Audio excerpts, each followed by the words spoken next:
My rich ex-boyfriend died and left a Jeopardy game to determine who'd inherit his fortune. The lawyer's office was packed with Charlie's relatives and ex-girlfriends. I sat in the back hoping nobody would notice me. His mother kept shooting daggers my way. She'd always blamed me for the breakup, and now she blamed me for much worse. Mr. Charlie Williams left specific instructions, the lawyer announced. His $670,000 estate will be distributed based on your performance in this Jeopardy game. His brother scoffed. This is insane, and she shouldn't even be here. He pointed at me. Not after what she did. Miss A. Myers was specifically invited, the lawyer continued, setting up the game board.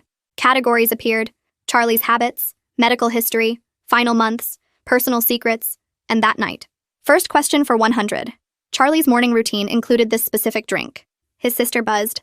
Protein shake. Incorrect. I buzzed reluctantly. Green tea with honey. No caffeine after his diagnosis. What diagnosis? His mother's voice was sharp.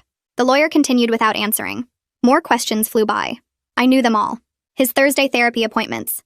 The meditation app he used. Why he really sold his motorcycle. Each correct answer made his family angrier. She stalked him, Charlie's brother muttered. That's how she knows this.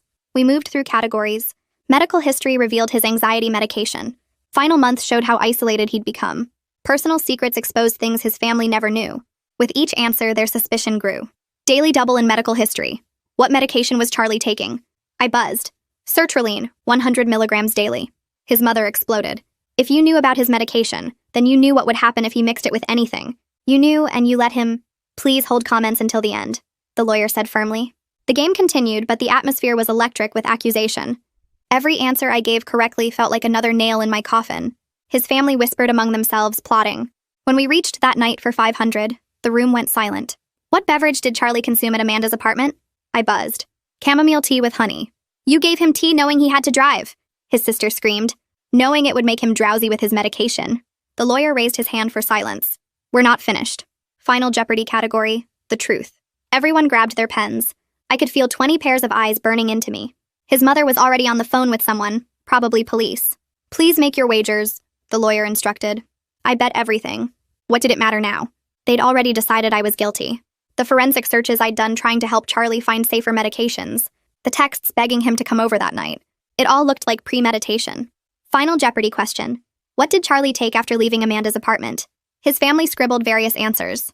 Alcohol, more tea, sleeping pills. They were all guessing what they thought I'd given him, what they believed I'd done to cause the accident.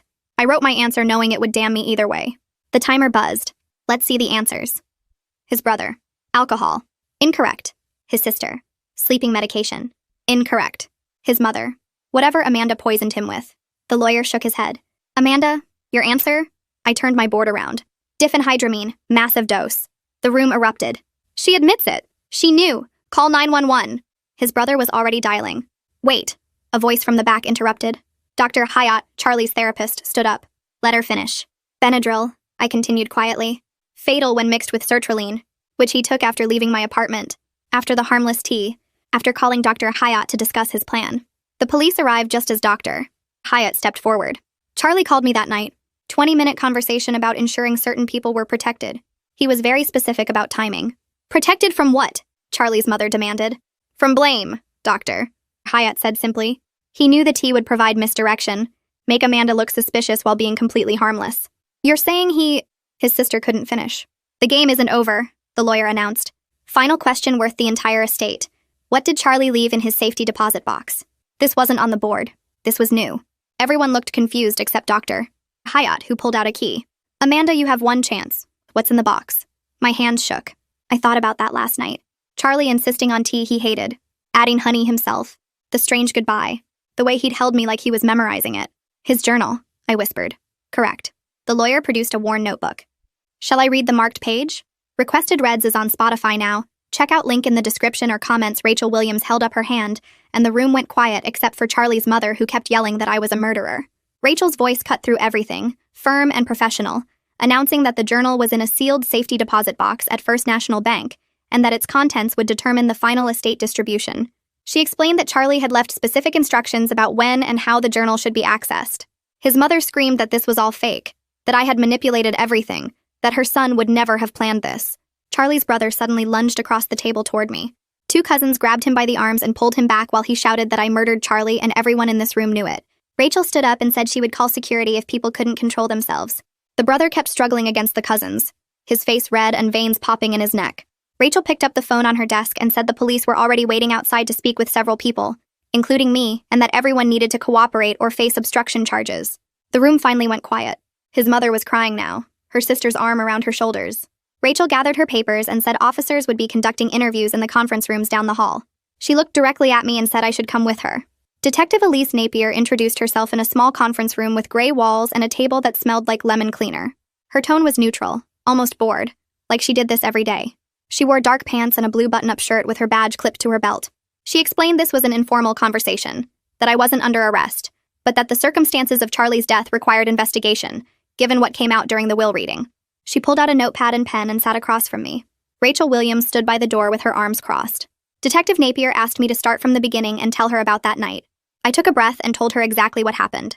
Charlie came over around 8. We talked for a while about nothing important. He said he wanted something calming, so I made chamomile tea with honey because that's what I had. He left around 10, seeming tired but fine, said he needed to get home and get some sleep. Detective Napier wrote everything down without looking up. She asked if I knew about his medications, and I admitted I knew about the sertraline because he told me months ago when we were still together, said it helped with his anxiety, but made him feel flat sometimes. Detective Napier looked up from her notepad and asked why I knew. So many personal details about Charlie's life if we had broken up. I explained we stayed in touch, that I still cared about him even though the relationship didn't work out. I said knowing someone's therapy schedule or what app they use for meditation doesn't mean I wanted to hurt them. She wrote something down that I couldn't see. I asked if I needed a lawyer and she said that was my right, but that I wasn't being charged with anything at this time. She closed her notepad and said someone would be in touch, probably within the next few days. She stood up and told Rachel to show me out through the back exit to avoid the family. Rachel walked me down a different hallway past offices with closed doors and out a side door that led to the parking garage. I sat in my car in the parking garage for 20 minutes, shaking so hard I couldn't turn the key. My hands kept slipping off the steering wheel. The fluorescent lights buzzed overhead and made everything look greenish and sick. My phone started buzzing with texts from numbers I didn't recognize. I opened the messages and saw people calling me a murderer, saying I should be in jail, threatening to find out where I lived. Someone from the will reading must have posted about it online because strangers were messaging me now. One text said I deserved everything coming to me. Another said they hoped I got what I gave Charlie. I turned off my phone and tried to breathe, but my chest felt tight and small. I needed to get out of this garage, away from this building, somewhere safe. I turned my phone back on and called Allison from work, the only person I could trust right now. She answered on the second ring, and I started crying before I could say anything. She asked where I was, and I managed to tell her about the will reading and the police and the texts. She said to come to her place right now, gave me her address on Maple Street, said she would order food and I could stay as long as I needed. She didn't ask if I did it, didn't hesitate or sound worried about getting involved. I finally got the key in the ignition and drove to her apartment, checking my mirrors the whole way to make sure nobody was following me. At Allison's apartment, I finally broke down and cried for the first time since Charlie died. She sat next to me on her couch and didn't try to fix anything or tell me it would be okay. She just let me cry and handed me tissues when I needed them. I told her everything, about the Jeopardy game and how I knew all the answers, about his family blaming me, about the journal and the detective and the texts. She listened without interrupting, and when I finished, she said we needed to get me a lawyer. I said I didn't know if I could afford one, and she said it didn't matter, that I needed protection whether I got charged or not. She made me eat some pizza even though I wasn't hungry and set up the guest room with clean sheets. I lay in bed staring at the ceiling, hearing Charlie's voice asking for tea, seeing his face when he left that night, wondering what he was thinking and why he did this to me. The next morning, Allison helped me search online for lawyers who handled both criminal defense and civil cases. We found 3 with good reviews in offices downtown. I called each one and explained briefly what was happening. The first lawyer said he was booked for the next month. The second wanted a $5,000 retainer up front. The third, Desmond Fraser, said he could meet me that afternoon at 2, and that the initial consultation was free. Allison drove me to his office because I was still too shaky to trust myself behind the wheel. I met Desmond Fraser at his office downtown on the 8th floor of a building with marble floors and security guards. His office was small but organized, with law books lining one wall and a window overlooking the street. He was maybe 50 with gray at his temples and wire-rimmed glasses. Something about his calm, steady way of moving made me feel less like I was about to fall apart. He shook my hand and told me to sit down and take my time telling him everything. I went through the whole story again, from my relationship with Charlie to the breakup to that last night to the will reading. He took notes in a yellow legal pad and never interrupted me. When I finished, he set down his pen and explained that the tea was almost certainly harmless, but that I needed to stop talking to anyone about this case without him present. He said the police, the family, any reporters who might call, nobody gets information from me anymore. He asked about my finances and I told him I had maybe $3,000 in savings. He said he would work with me on payment, and that right now the priority was making sure I didn't accidentally say something that could be used against me later. That evening, Desmond called me at home to go over what would happen next. He said the investigation would focus on 3 main questions, and I needed to be ready for all of them. Did I know about the medication interaction between sertraline and diphenhydramine before Charlie died? Did I have any reason to want to hurt him? Did I give him the pills or tell him to take them? I told Desmond I didn't even know what diphenhydramine was until the lawyer said it at the will reading, that I thought it was some prescription drug I'd never heard of. He said we needed to write down everything I knew and didn't know, make a timeline of every conversation with Charlie in his last few weeks, document exactly what happened that night he came over. The next morning, Detective Napier called Desmond's office requesting a formal interview with me. Desmond told her we needed 3 days to prepare, and she agreed to schedule it for Thursday afternoon at the police station. I took time off work and spent hours at Desmond's office going through everything. He asked about my relationship with Charlie, how we met, why we broke up, when we started talking again. He made me write down every text message I could remember from the last month, every phone call, what we talked about when Charlie visited that final night. We built a detailed record of facts, and Desmond kept emphasizing that I should stick to what I actually knew, not guess about Charlie's thoughts or feelings. Meanwhile, Charlie's family started posting on social media. They didn't use my name directly, but it was obvious who they meant. His mother shared old photos of Charlie with captions about how his killer was walking free while they suffered. His brother posted about the justice system failing families, and how some people get away with murder because they're good at lying. Their friends and relatives shared the posts and added comments about what should happen to people who poison others, increasingly violent suggestions about revenge and street justice. I made the mistake of reading through the comments one night and couldn't sleep afterward. By Wednesday, I knew I had to tell my boss what was happening because the social media posts were spreading, and someone at work would see them eventually. I scheduled a meeting, and the HR representative sat in, taking notes while I explained about Charlie's death and the will reading and the investigation. My boss was sympathetic, said she was sorry for what I was going through, but I could see the worry on her face about what this meant for the company. She asked if I expected to be charged, and I said my lawyer didn't think so, but we were still in the middle of everything. The HR representative said they would support me, but asked me to keep them informed of any developments that might affect my work. That afternoon, Desmond called to say Dr. Hyatt had contacted his office. The therapist wanted to help, but explained he was bound by patient confidentiality rules even after Charlie's death, unless a court legally forced him to share information. And Desmond said we would probably need to subpoena the therapy records, which felt horrible, like violating Charlie's privacy all over again, but it might be the only way to prove what really happened that night. I hated that Charlie's final conversations with his therapist would get dragged into court, but I hated being accused of murder more. Thursday came and I met Desmond at the police station downtown. We went into an interview room with Detective Napier and another officer who didn't say much, just watched and took notes. Detective Napier was professional and methodical, going through everything in chronological order. She asked about my relationship history with Charlie, the reasons for our breakup, why we stayed in contact afterward. She asked about the night he died, what time he arrived, what we talked about, how he seemed, what I served him, what time he left. I stuck to the facts like Desmond had coached me. I didn't speculate about whether Charlie seemed depressed or what he might have been planning.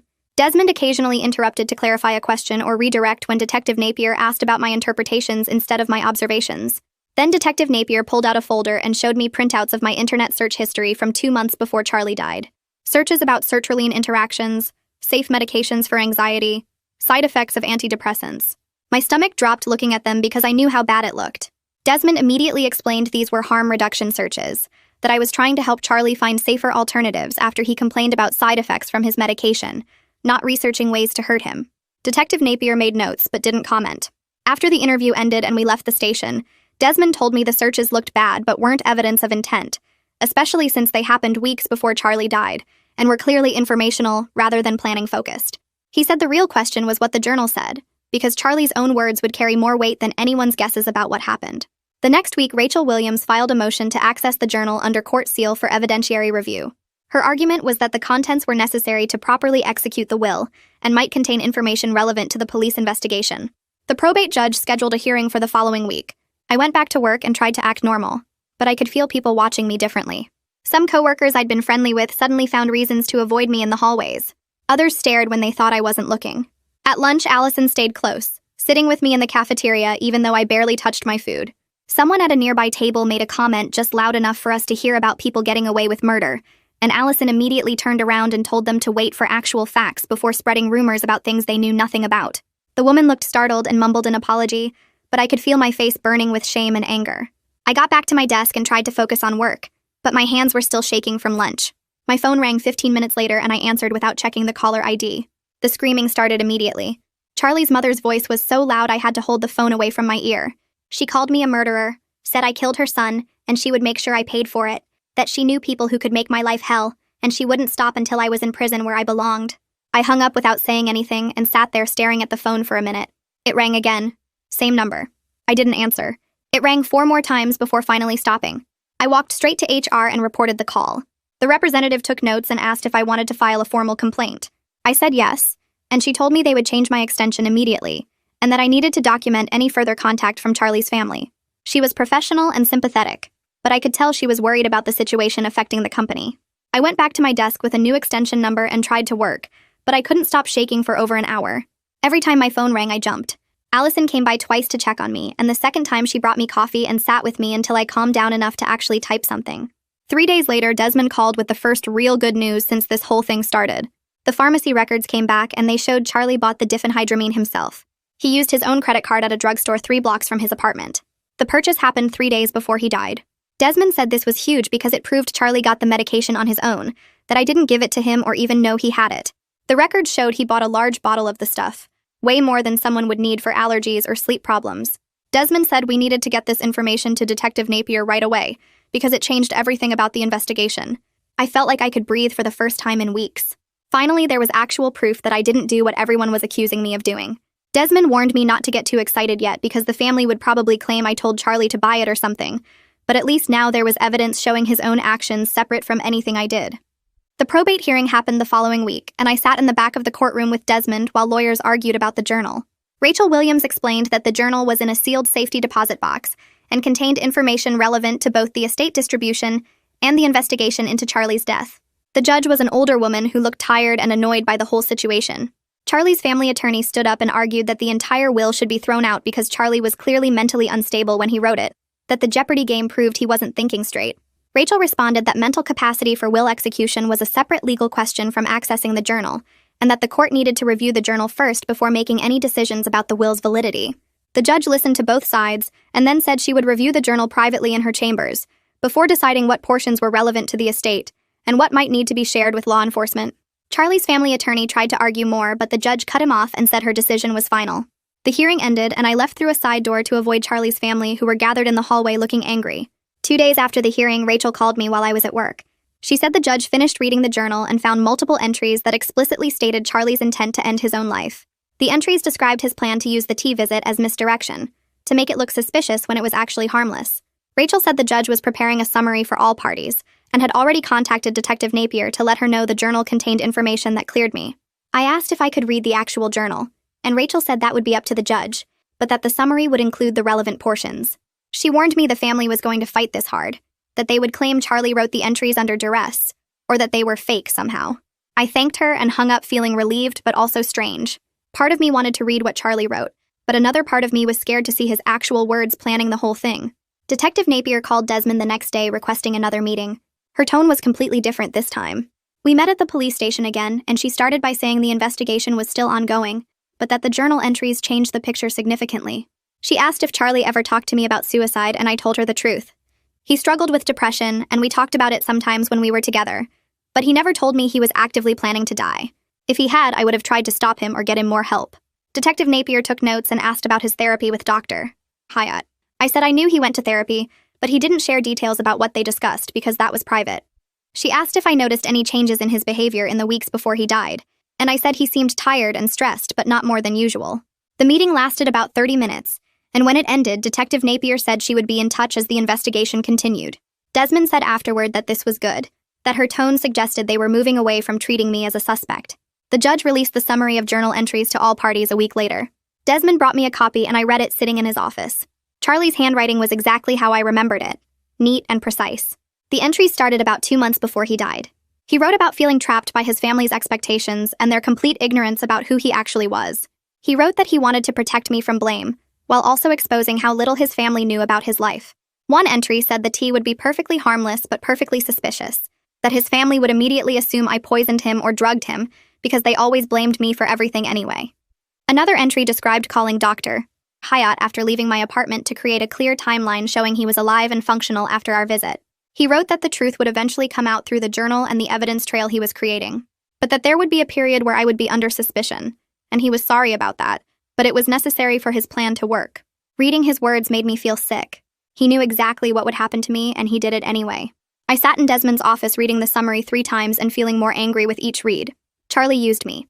He made me part of his final act without asking, without caring about what it would do to me.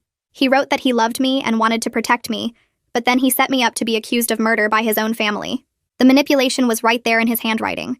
He planned every detail knowing his family would blame me first and believe the truth later. He apparently thought it was worth putting me through hell as long as the truth eventually cleared me. I wanted to scream at him, but he was dead, so all I could do was sit there shaking with anger and grief mixed together. Desmond let me sit quietly for a while and then asked if I was okay. I said no, but I would be eventually. He said that was a normal response and that anyone would be furious reading something like that. The weird thing was I still missed Charlie even while being completely angry at what he did. Grief is complicated like that. Desmond filed a motion the next week to access Dr. Hyatt's call records and session notes under subpoena. The motion argued that the records were necessary to back up the journal's claims about Charlie's phone call that night. We needed to prove that Charlie actually did call Dr. Hyatt after leaving my apartment like he wrote in the journal. Dr. Hyatt's attorney responded within days saying he wouldn't fight the subpoena if it was properly issued by the court. The response acknowledged that the special circumstances of the case warranted breaking normal confidentiality rules. Desmond said this was good because it meant Dr. Hyatt understood the situation and wasn't going to make things harder by fighting to keep everything sealed. The court approved the subpoena and gave Dr. Hyatt 2 weeks to produce the relevant records. I felt bad about dragging Dr. Hyatt's private notes into all this, but I needed every piece of evidence I could get to prove I didn't kill Charlie. The session notes arrived at Desmond's office 10 days later. They confirmed everything the journal said. Charlie called Dr. Hyatt at exactly 10:47 p.m. on the night he died, which was 20 minutes after he left my apartment. The notes described their conversation in professional language, but the meaning was clear. Charlie told Dr. Hyatt he was calm and resolved about his decision. They discussed final arrangements, and Charlie specifically mentioned making sure certain people would be protected from blame. The notes said Charlie sounded peaceful and that Dr. Hyatt tried to talk him into coming in for an emergency session, but Charlie refused. Dr. Hyatt documented that he assessed Charlie as being at immediate risk, but that Charlie was an adult with capacity who was refusing intervention. The notes ended with Dr. Hyatt writing that he felt helpless but legally couldn't force Charlie into treatment. Reading the notes made the whole thing feel more real. This wasn't just Charlie's version in his journal anymore. Dr. Hyatt's professional documentation backed up everything Charlie wrote about his plan and his timing.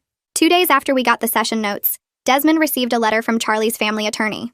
The letter stated that the family intended to file a wrongful death lawsuit against me, regardless of what the criminal investigation found.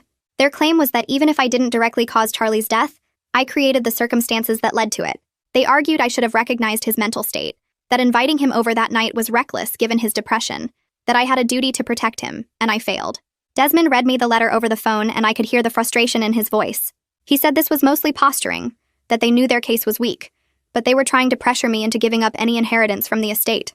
He said we needed to take it seriously, though, because even weak lawsuits cost money to defend, and the process would be stressful. I asked how much it would cost to fight, and he said potentially tens of thousands, depending on how far they pushed it. I didn't have that kind of money, and the idea of going through more legal battles made me want to give up. Desmond said not to make any decisions yet, that we should wait and see if they actually filed, or if this was just a threat to scare me. I walked into work Monday morning and felt the shift immediately. People stopped talking when I passed their desks. Someone turned their computer screen away as I walked by. I grabbed coffee from the break room and heard whispers behind me that cut off when I turned around. By lunch, I'd counted at least 6 coworkers who suddenly needed to be somewhere else when I entered a room. Allison found me eating alone at my desk and sat down without asking. She told me the rumor mill had exploded over the weekend after someone shared screenshots from Charlie's family's social media posts. Half the office apparently thought I'd poisoned Charlie and gotten away with it. The other half thought I was at least partly responsible for not stopping him. I asked if our boss knew, and Allison said yes, that there'd been complaints about having me on the floor. My stomach dropped. I spent the afternoon pretending to work while feeling everyone's eyes on me. Around 3, my boss called me into her office with the HR representative already there. They explained they were moving me to a different floor temporarily for my own comfort, and to reduce workplace tension. I knew what that meant. They were separating me from everyone else because people didn't want to work near someone they thought was a killer. The HR rep said they took workplace harassment seriously, and anyone making direct comments would face consequences, but they couldn't control what people thought or said privately. I packed my desk supplies into a box that afternoon while my coworkers pretended not to watch. Allison helped me carry everything to the new floor, which was mostly empty cubicles used for overflow work.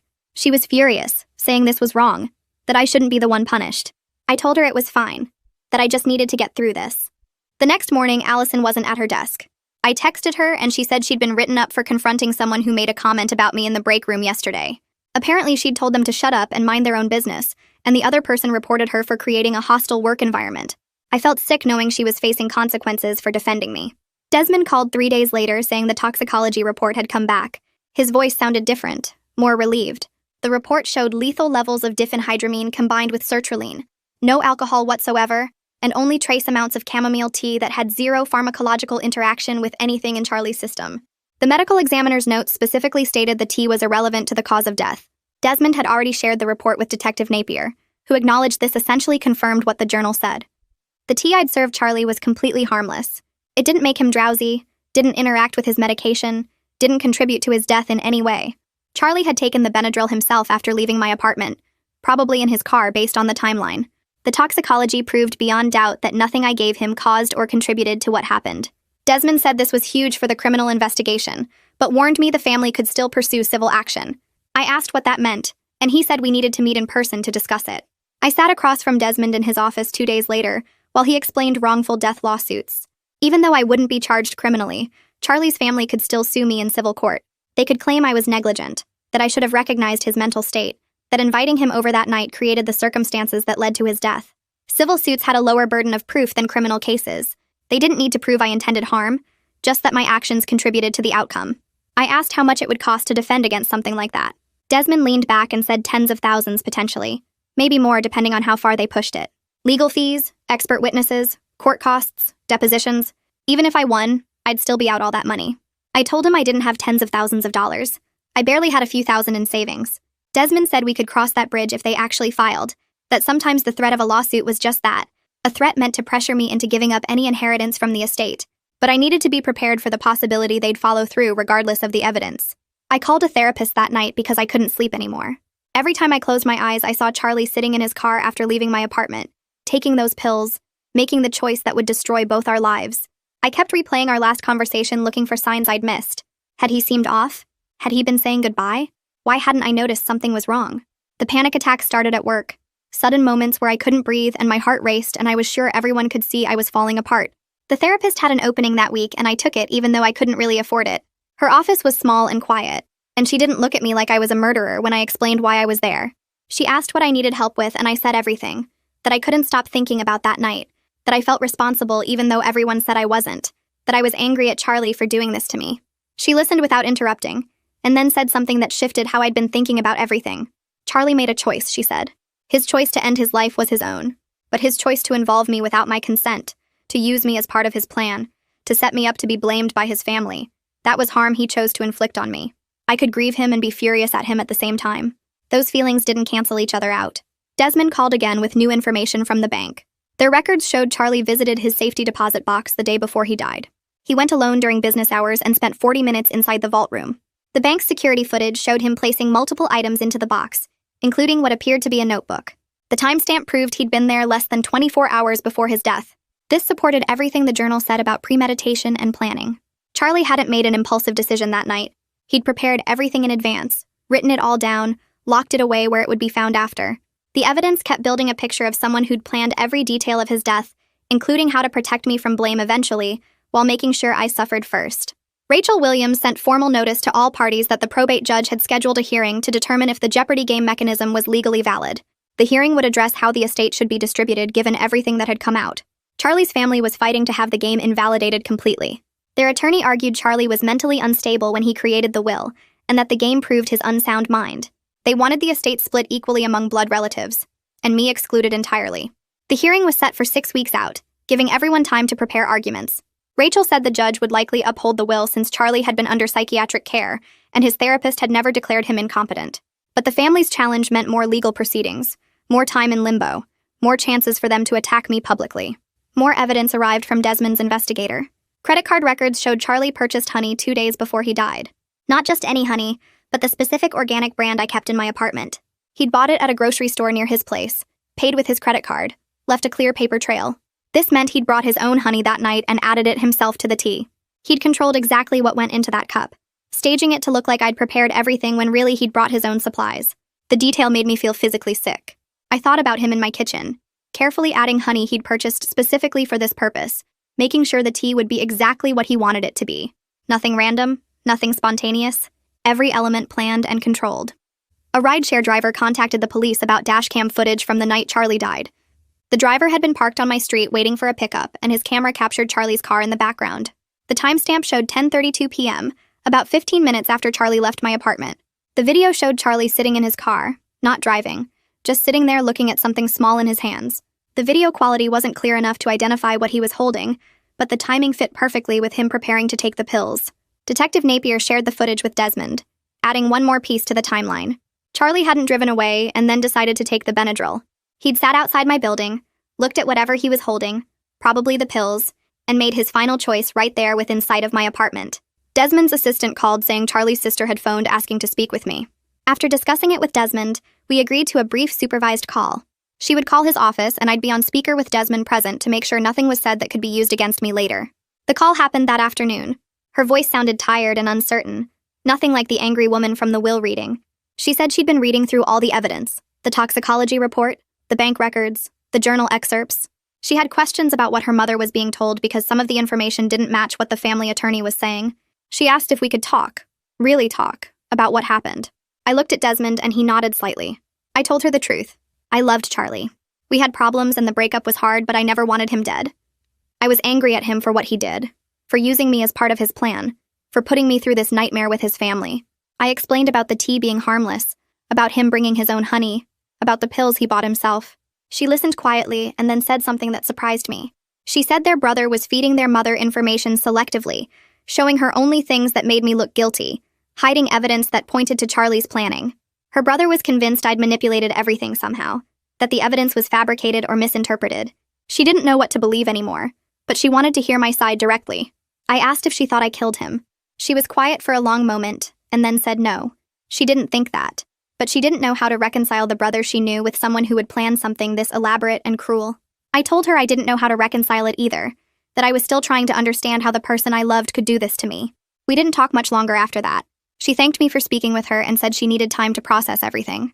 The call ended, and I sat in Desmond's office feeling strange, like maybe one person in Charlie's family might eventually believe I wasn't a monster. 2 days later, Desmond called saying Detective Napier wanted to talk. He put her on speaker in his office, and her voice sounded almost friendly compared to our first conversations. She explained the prosecutor's office had reviewed everything from the journal entries to the pharmacy records to the dashcam footage. The evidence showed Charlie bought the pills himself, took them after leaving my apartment, and planned the whole thing in advance. Criminal charges looked unlikely because there was no evidence I provided the fatal medication or knew he would take it. The case would probably close as suicide within a few weeks once the final reviews finished.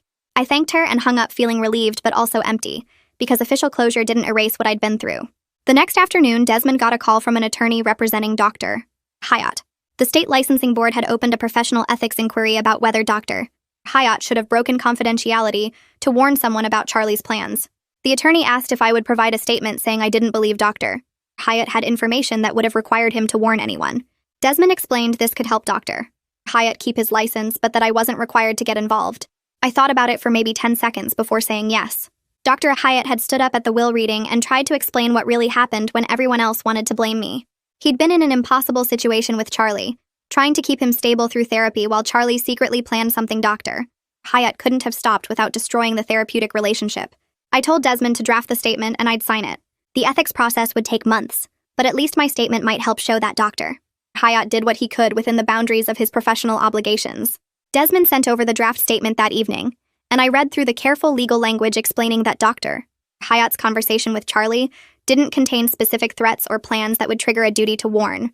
I signed it and sent it back, hoping it would make some difference in a situation where everyone involved had been hurt by Charlie's choices. The workplace situation got worse before it got better. Someone forwarded the family's social media post to our company's main email list, complete with photos of Charlie and accusations about his killer walking free.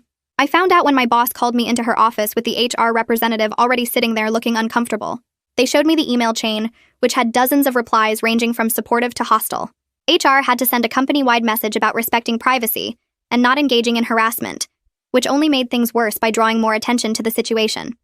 My boss suggested I take temporary leave, framing it as giving everyone time to cool down, but I could read between the lines.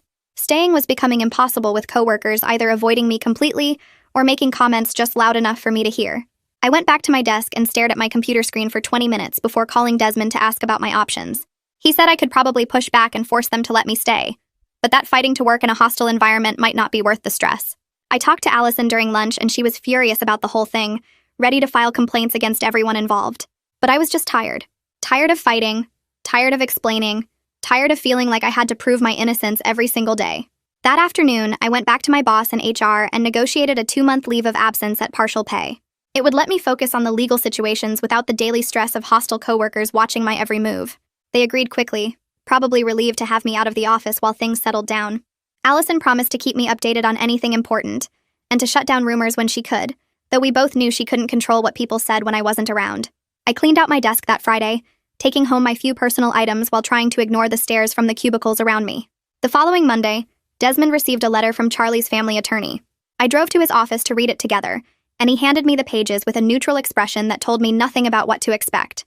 The letter proposed settlement terms for the civil suit. They would drop the wrongful death claim if I forfeited any inheritance from the estate, and signed a statement saying I should have recognized Charlie's mental state and done more to prevent his death. Desmond watched me read it twice before speaking. He said this was actually progress because it meant they knew their case was weak. They were trying to get something through settlement rather than risk losing in court and getting nothing. I asked what would happen if I refused, and he explained they'd probably file the lawsuit anyway, which would mean months of depositions and legal fees and more public accusations. The statement they wanted me to sign was carefully worded to avoid admitting legal liability while still giving them something they could point to as acknowledgement. I told Desmond I needed time to think about it, and he said we had 2 weeks to respond before they'd file the lawsuit. I spent those 2 weeks going back and forth, angry that they wanted me to sign anything that suggested I was responsible, but also exhausted by the idea of fighting them in court for months. Allison said I should tell them to go to hell, that signing anything was letting them win. My therapist said only I could decide what would let me move forward with the least damage. In the end, I told Desmond I wanted to wait and see what happened with the probate hearing before deciding about the settlement, because the inheritance question might resolve itself anyway. The probate hearing happened 3 weeks after the will reading, and the courtroom was smaller than I expected. Charlie's mother sat in the front row with his brother, both of them staring straight ahead and refusing to look at me. His sister sat a few rows back, and when our eyes met briefly, she gave a tiny nod that might have been acknowledgement or just a nervous tick. The judge reviewed the will's language, the Jeopardy game mechanism, and the journal entries that explained Charlie's intentions. Rachel Williams presented arguments about why the game was legally valid under the will's clear instructions, while the family's attorney argued Charlie had been mentally unstable, and the whole thing should be thrown out. The judge listened to both sides, asked a few questions about the journal's authenticity, and whether Charlie had been under duress when he wrote the will, then announced his ruling. The Jeopardy game mechanism was unusual but legally valid because the will's language was clear, and Charlie had been competent when he created it months before his death. However, the judge noted that the will included provisions for charitable donations, and that the final distribution would need to account for Charlie's stated intentions in the journal about protecting certain people and exposing others. I wasn't sure what that meant exactly, but Desmond seemed satisfied with the ruling. Then the judge said there was one more matter to address. The journal contained a sealed letter addressed specifically to the court, and the judge had decided to read it aloud as part of the hearing record. The courtroom went completely silent as the judge opened the envelope and pulled out 2 handwritten pages. The judge read Charlie's words in a flat, professional tone that somehow made them hit harder. Charlie wrote that he had planned his death carefully and took full responsibility for it. He designed the Jeopardy game to force his family to confront how little they knew about his actual life, while protecting me through the eventual revelation of the truth. He explained that he knew the tea would look suspicious but was completely harmless, that he bought the pills himself and took them alone in his car, and that he called Dr. Hyatt specifically to create a timeline showing he was alive and functional after leaving my apartment. He wrote that he expected his family to blame me initially, and that he was sorry for putting me through that, but that he needed someone to look suspicious so the investigation would uncover all the evidence of his planning.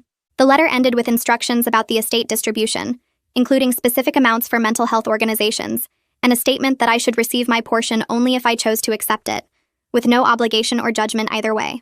When the judge finished reading, nobody moved or spoke for several seconds. I felt sick hearing Charlie's voice through those words, understanding fully for the first time how he'd used me as a prop in his final performance. Charlie's mother made a choking sound and started crying, her whole body shaking with sobs that filled the quiet courtroom. Her attorney and Charlie's brother tried to comfort her while she kept repeating that she didn't know. She didn't know any of it. I felt genuine sympathy for her grief in that moment, despite everything she'd said about me and done to me over the past weeks. She'd lost her son, and then discovered she hadn't really known him at all, and that double loss was visible in every sob. The judge called a recess, and everyone filed out into the hallway except Charlie's mother, who stayed in her seat crying while her attorney spoke quietly with her. Desmond and I waited in a small conference room down the hall, not talking, just sitting with the weight of what we'd heard. When we returned to the courtroom 30 minutes later, the family's attorney approached Desmond and said they needed time to discuss their position on both the will contest and the civil suit. The judge agreed to adjourn for 2 weeks to let everyone process the letter and consider their next steps. I left the courthouse through a side exit, avoiding the main doors where I'd seen news cameras setting up. The story was apparently interesting enough to attract media attention now that the dramatic will reading and journal revelations had become public record. A week later, Desmond called saying he'd received official notice from Charlie's family attorney. They were dropping the wrongful death suit entirely but demanding I receive no inheritance from the estate. Their attorney framed it as a moral position rather than a legal one, writing that it would be wrong for me to profit from Charlie's death even if I didn't cause it, and even if the will designated money for me. Desmond read me the exact wording over the phone, and I could hear the careful legal language trying to claim moral high ground, while backing away from claims they knew they couldn't prove. He asked what I wanted to do, and I surprised myself by laughing. The whole thing was absurd. Charlie had manipulated everyone involved, used me as bait for his family's anger, put me through weeks of suspicion and investigation, and now his family wanted to punish me by taking away money I'd never wanted in the first place. I told Desmond I didn't want the inheritance anyway, that taking it would feel like accepting payment for being used in Charlie's final act. We could work out the details of donating it or redirecting it to the mental health organizations Charlie had specified, but I wasn't going to fight his family over money that felt tainted by everything that had happened. Desmond listened to me explain this over the phone, and I could hear him typing notes as I talked. He suggested we could structure the donation as part of the estate settlement, which would make it official and prevent any future disputes about whether I tried to profit from Charlie's death. We spent the next hour going through options for mental health organizations that focused on suicide prevention and support for people dealing with depression and anxiety. I picked 3 organizations that Charlie had mentioned in his journal, places he'd researched but never reached out to for help. Desmond said he'd draft the paperwork and coordinate with Rachel to make it part of the final estate plan. 2 days later, my phone rang with a number I recognized as the police station. Detective Napier's voice sounded different from it had during the investigation, lighter somehow, less careful. She told me the prosecutor's office had issued a formal statement that morning, declining to file any criminal charges against me. The evidence was clear that Charlie had bought the medication himself, taken it himself, and done everything possible to make his actions look independent of anyone else. She said the case file would be closed as a suicide with no suspicious circumstances. I thanked her, and she paused before saying she was glad the investigation reached the right conclusion, that she knew these past weeks had been hard on me. After we hung up, I sat on my couch staring at my phone for a long time. No charges meant I wasn't going to be arrested or prosecuted, but it didn't erase the accusations or the suspicion or the way Charlie's family looked at me. The next morning, I woke up to an email from an address I didn't recognize at first. The subject line said, "From Sarah Williams," and my stomach dropped when I realized it was Charlie's sister. The email was short, maybe 5 sentences total. She wrote that she'd read all the evidence the family's attorney had compiled, including the journal entries and the pharmacy records and the phone logs. She said she believed the evidence and that she was sorry for what I went through during the investigation and at the will reading.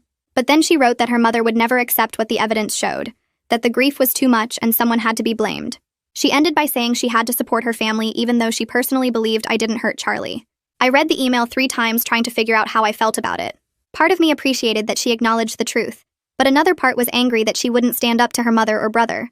I typed out a response thanking her for reaching out, then deleted it. I typed another version saying I understood family loyalty, then deleted that too. Finally, I just closed the email without responding, because there wasn't anything meaningful to say that would change the situation. A week later, Desmond called saying Rachel had filed the final estate distribution plan with the probate court. The plan gave Charlie's mother, brother, and sister each about $70,000 from the estate. Another $200,000 went to the 3 mental health organizations I'd picked, split evenly between them. My portion, which would have been around $150,000, was contingent on me signing agreements donating it all to the same mental health groups. Rachel had also included provisions for covering all the legal fees and court costs from the estate before any distributions happened. Desmond asked if I wanted to review the paperwork before the court hearing, and I told him I trusted his judgment and would sign whatever needed signing. The hearing was scheduled for 10 days out, giving Charlie's family time to review the plan and raise any objections. I went back to work during those 10 days, trying to rebuild some sense of normal routine. My boss had been understanding about the leave, but I could tell he was relieved to have me back and functioning. The probate hearing happened on a Thursday morning in a different courtroom than where the journal reading had occurred. I sat with Desmond at one table while Charlie's family's attorney sat at another. Rachel stood at the front presenting the estate plan to the judge, explaining each distribution and the reasoning behind it. The judge asked a few questions about the charitable donations and whether they aligned with Charlie's stated wishes in the will. Rachel referenced specific passages from the will, and the journal showing Charlie had wanted substantial portions to go toward mental health causes. Charlie's mother wasn't there. Her attorney explained she was too upset to attend and had authorized him to represent her interests. Charlie's brother sat in the back row, and when I glanced back once, he was staring at me with the same angry expression he'd worn at the will reading. His sister sat next to him but didn't look at me at all. The judge reviewed the paperwork for what felt like forever, flipping through pages and making notes. Finally, she announced that the estate plan was reasonable, aligned with the will's provisions, and properly accounted for all the interested parties. She approved the distribution and set a timeline for the transfers to happen over the next 60 days. Rachel would oversee everything as executor, making sure all the payments and donations went through properly. The hearing ended, and I left through a side door to avoid any chance of running into Charlie's brother in the hallway. 3 weeks after the probate hearing, Desmond forwarded me a letter from Dr. Hyatt's attorney. The state licensing board had concluded their ethics inquiry into his handling of Charlie's case. They issued a formal caution about documentation requirements and consultation procedures in high-risk cases, but decided not to suspend or restrict his license. The letter included a brief note that Dr. Hyatt had asked his attorney to pass along. He thanked me for the statement I'd provided to the ethics board, and said he regretted the entire situation, both Charlie's death and the aftermath that had affected so many people. I filed the letter away and tried not to think too much about how many lives Charlie's final act had damaged. My leave of absence ended officially on a Monday morning in late spring. Walking back into the office felt strange, like returning to a place I'd left years ago instead of weeks. HR had apparently done some kind of sensitivity training while I was gone, because there was a memo in my inbox about workplace harassment and making assumptions about ongoing investigations. Most of my coworkers were awkward around me, but not actively hostile.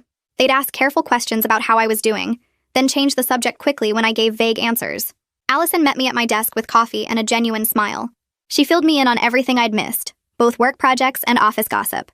Later, she told me she'd been pushing back hard against the rumors and speculation while I was gone, shutting down conversations when people started making accusations or assumptions.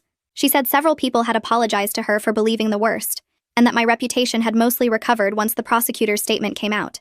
Our friendship felt stronger after that, built on her having my back when things were terrible. The mental health fund launched 6 weeks after the estate distribution went through. The 3 organizations I'd picked had coordinated to create a joint fund in Charlie's name, focused specifically on medication safety education and suicide prevention for people dealing with depression and anxiety. They sent me an invitation to the launch event and asked if I wanted to be involved in any public way, maybe speak about Charlie or help with fundraising. I declined the speaking part because I didn't want to be the face of this story or have to explain our relationship and his death to strangers. But I agreed to attend planning meetings and help shape what the fund would focus on. It felt like the only meaningful thing to come out of the whole nightmare, turning Charlie's estate into something that might actually help people, instead of just enriching his family or me. Summer came and I realized I hadn't visited Charlie's grave since the funeral. I drove to the cemetery on a Saturday morning 3 months after the will reading. His grave was in a newer section with a simple flat marker showing his name and dates. Someone, probably his mother, had left flowers that were starting to wilt in the heat. I stood there for a while trying to figure out what to say. All the profound statements I'd imagined on the drive over felt fake when I tried to form them into actual words. I was still angry at him for the manipulation, for using me as a prop in his final performance, for not caring about what his death and his plan would do to me. I was also sad that he'd been suffering so much and hadn't found another way out. I was processing the trauma of being accused of murder by people who were also grieving the same person I'd loved. Nothing about it was simple or clean or resolved. I left a small bouquet of flowers next to the wilting ones and walked back to my car feeling slightly lighter, like I'd acknowledged something important even if I couldn't articulate what it was. Therapy helped me understand that I could grieve Charlie and be furious at him at the same time, that these feelings didn't cancel each other out or mean I was handling things wrong. My therapist walked me through setting boundaries around what I would carry emotionally and what I refused to accept responsibility for. I couldn't control that Charlie had chosen to die. I couldn't control that he'd manipulated the circumstances to cast suspicion on me. I couldn't control his family's grief or their need to blame someone. But I could control how much energy I spent trying to convince people of my innocence, how much I let their opinions affect my daily life, and whether I let Charlie's final act define my future. 3 months passed before I heard from Charlie's sister again. She sent a text asking if we could meet for coffee. No pressure, just to talk. I stared at the message for a full day before responding because I wasn't sure what she wanted or if this was some kind of setup. Desmond said it was my choice but to meet in a public place if I decided to go. We met at a coffee shop downtown on a Saturday morning, and the first few minutes were so awkward we both just stirred our drinks without talking. She finally said she'd been thinking about everything that came out during the investigation and wanted to understand who Charlie really was, since the journal showed how much his family didn't know him. I told her about our relationship, the good parts and the fights, how he could be thoughtful one day and completely shut down the next. She shared stories about their childhood that explained some of his patterns, how their mother's expectations crushed him, how their father left when Charlie was 12 and he never really processed it. We talked for 2 hours, and by the end, neither of us was crying, but we both looked tired. She said she couldn't be my friend because of her mother, but she wanted me to know she believed the evidence and didn't think I hurt him. I thanked her, and we parted in the parking lot with an understanding that this was probably the only conversation we'd ever have, but it mattered that we had it. The social media posts about me started disappearing gradually as other scandals took over people's feeds. Someone would still comment occasionally on old posts calling me a murderer, but the active harassment stopped once the prosecutor's statement went public. I made my accounts private and stopped searching my name obsessively every morning to see what new accusations had appeared overnight. My therapist helped me understand that some people would always believe I was guilty, no matter what evidence existed, and I couldn't control that, or waste energy trying to change their minds. I focused instead on the people in my actual life, the ones who knew me and stood by me. Allison remained fiercely loyal, shutting down any workplace gossip she heard, and making it clear that spreading rumors about me would damage friendships. My routine slowly returned to something approaching normal, though I still had bad days where the weight of everything felt crushing. My boss called me into her office 6 weeks after I returned from leave and said they were starting a new project that needed someone detail-oriented who could handle complex data analysis. The project had nothing to do with legal issues or investigations, just pure technical work that required intense focus for months. I jumped at the chance because it gave me something concrete to work on that filled my brain with problems I could actually solve. The work was demanding enough that I'd go home exhausted but satisfied, having spent 8 hours thinking about databases and algorithms instead of death and accusations. My performance reviews that quarter were the strongest I'd had in years, and my boss mentioned during our check-in that she was considering me for a senior position opening up in the next year. The promotion possibility felt like proof that my career hadn't been permanently destroyed by the investigation, that I could rebuild my professional reputation through good work. I threw myself into the project with an intensity that probably wasn't entirely healthy, but it beat sitting at home replaying the will reading in my mind. The Mental Health Fund held its first public event 9 months after the estate distribution finished. They sent me an invitation and asked if I wanted to speak, but I declined because I didn't want to be the face of Charlie's story or have to explain our relationship to strangers. I did attend, though, sitting in the back row of the community center while speakers talked about suicide prevention, medication safety, and support resources for people dealing with depression and anxiety. The presentations were informative and respectful, focusing on practical help rather than dramatic stories. I noticed Dr. Ed Hayat sitting in the back on the opposite side of the room, also keeping a low profile. Our eyes met briefly across the space, and we exchanged a small nod of acknowledgement without speaking or approaching each other. We both knew why we were there and what we'd been through, but neither of us needed to discuss it publicly or make it about us. The event drew about 50 people and raised several $1,000s in donations. Afterward, I slipped out the side door without talking to the organizers because I'd done what I came to do, which was witness that something positive had come from all the pain. One morning, about a year after Charlie died, I woke up and got ready for work, and was halfway through my commute before I realized I hadn't thought about the investigation or the accusations yet. That sounds like a small thing, but it was huge because for months those thoughts had been the first thing in my mind every single day. I'd wake up already anxious, already replaying conversations with Detective Napier, or remembering Charlie's mother screaming at me in the lawyer's office. But that morning my brain had just moved through normal thoughts about work deadlines and what to eat for lunch.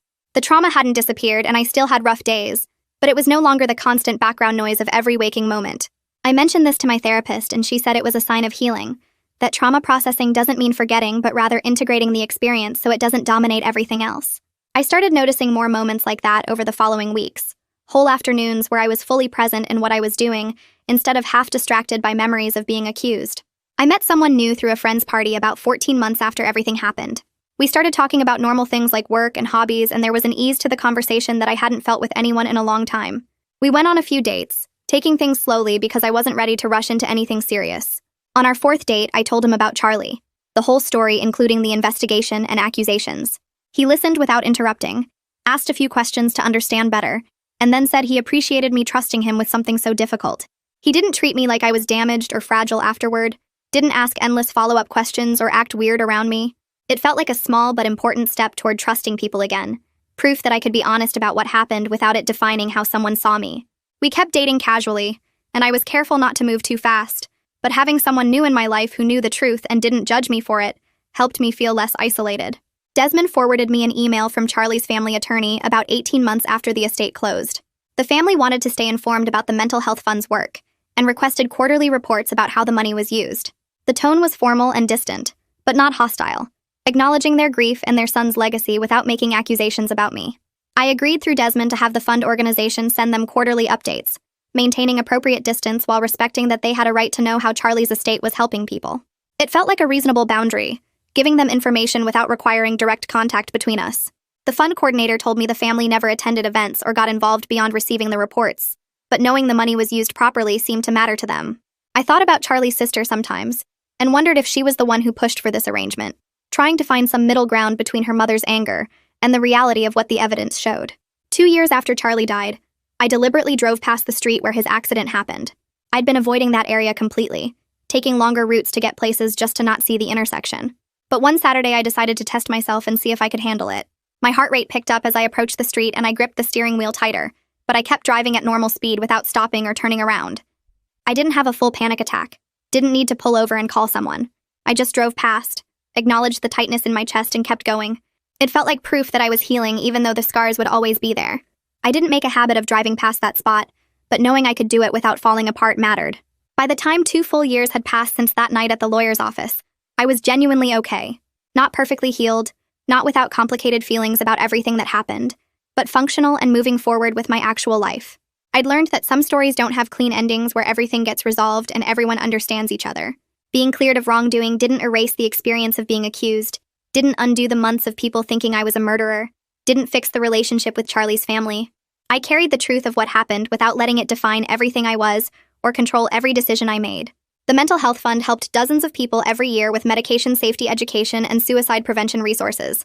Allison and I were closer than we'd been before all this, because she'd proven herself when things were terrible, and that kind of loyalty deepens friendships. I had a job I was good at with real promotion possibilities ahead. The person I was dating had become more serious, and we were talking about moving in together, building something new that had nothing to do with my past trauma. I still thought about Charlie sometimes, usually late at night when I couldn't sleep, or on the anniversary of his death. The anger had softened into something more like sad acceptance that he'd made choices I couldn't control, and that I'd survived the aftermath of those choices. He'd manipulated the situation to expose his family's ignorance and protect me eventually, but he hadn't cared about, or maybe hadn't fully understood what those months of suspicion would do to me. I'd never know if he thought it through that far or if he just assumed the truth would come out quickly and easily. What I did know was that I'd built a life that felt stable and authentically mine, that I'd learned to set boundaries, and refuse to chase forgiveness from people who would never give it, and that healing wasn't about forgetting, but about integrating difficult experiences into a larger story that included joy and purpose and connection. So there's your complete picture of how this unfolded legally and emotionally. If this helped you understand the process better, definitely like the video. Subscribe for more thorough examinations of complicated real-life scenarios. Seriously, comment what situation you want analyzed next.